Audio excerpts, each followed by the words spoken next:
Lalu Daud pergi dari sana dan melarikan diri ke Gua Adulam. Ketika saudara-saudaranya dan seluruh keluarganya mendengar hal itu, pergilah mereka ke sana mendapatkan dia. Berhimpunlah juga kepadanya setiap orang yang dalam kesukaran, setiap orang yang dikejar-kejar tukang piutang, setiap orang yang sakit hati. Maka ia menjadi pemimpin mereka. Bersama-sama dengan dia ada kira-kira 400 orang. Dari sana Daud pergi ke Mispa di Moab dan berkata kepada raja negeri Moab, "Izinkanlah ayahku dan ibuku tinggal padamu, sampai aku tahu apa yang dilakukan Allah kepadaku." Lalu diantarkannyalah mereka kepada raja negeri Moab, dan mereka tinggal bersama dia selama Daud ada di kubu gunung. Tetapi Gad, nabi itu, berkata kepada Daud, "Janganlah tinggal di kubu gunung itu. Pergilah dan pulanglah ke tanah Yehuda." Lalu pergilah Daud dan masuk ke hutan Keret. Hal itu terdengar oleh Saul, sebab Daud dan orang-orang yang bersama-sama dengan dia telah diketahui tempatnya. Adapun Saul ada di Gibea, sedang duduk di bawah pohon tamariska di bukit, dengan tombaknya di tangan, dan semua pegawainya berdiri di dekatnya. Lalu berkatalah Saul kepada para pegawainya yang berdiri di dekatnya, "Cobalah dengar, ya orang-orang Benyamin. Apakah anak Isai itu juga akan memberikan kepada kamu sekalian ladang dan kebun anggur?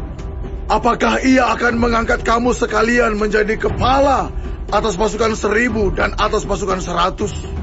Sehingga kamu sekalian mengadakan persepakatan melawan aku, dan tidak ada seorang pun yang menyatakan kepadaku bahwa anakku mengikat diri dengan anak Isai itu.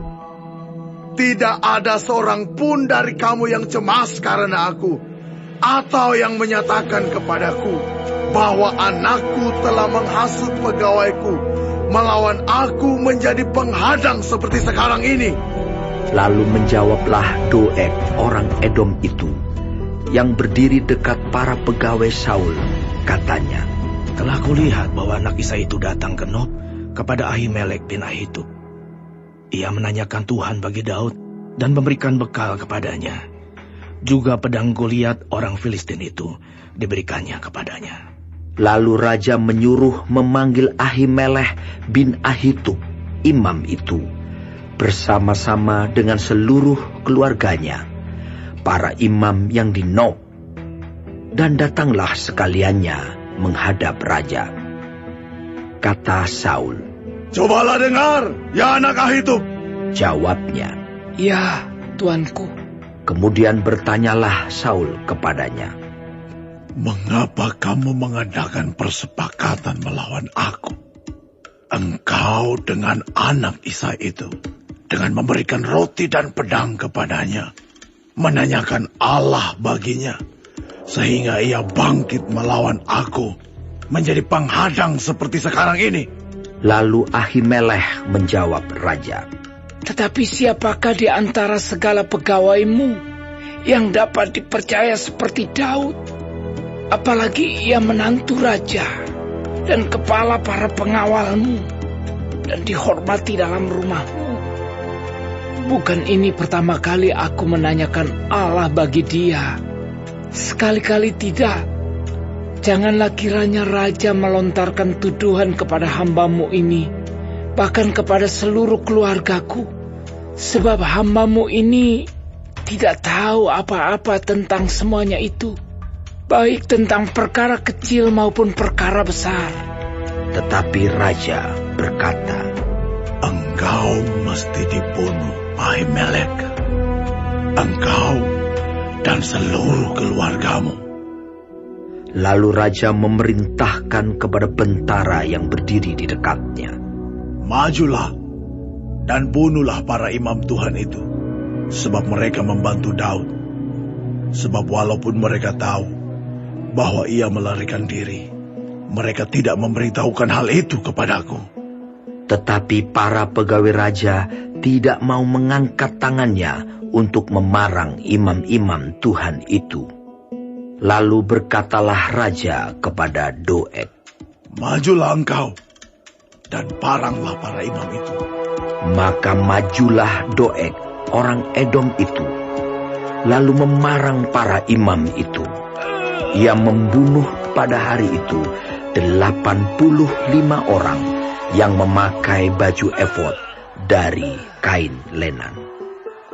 Juga penduduk Nob, kota imam itu, dibunuh raja dengan mata pedang, laki-laki maupun perempuan, kanak-kanak maupun anak yang menyusu, pula lembu, keledai, dan domba dibunuhnya dengan mata pedang.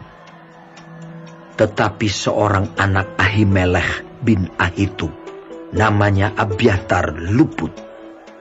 Ia melarikan diri menjadi pengikut Daud.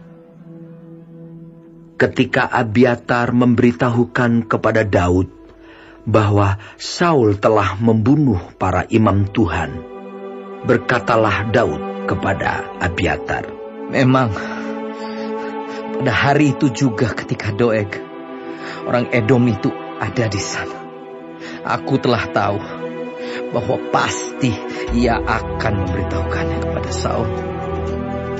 Akulah sebab utama daripada kematian seluruh keluargamu. Enggaklah padaku, janganlah takut. Sebab siapa yang ingin mencabut nyawamu, ia juga ingin mencabut nyawaku. Di dekatku engkau aman,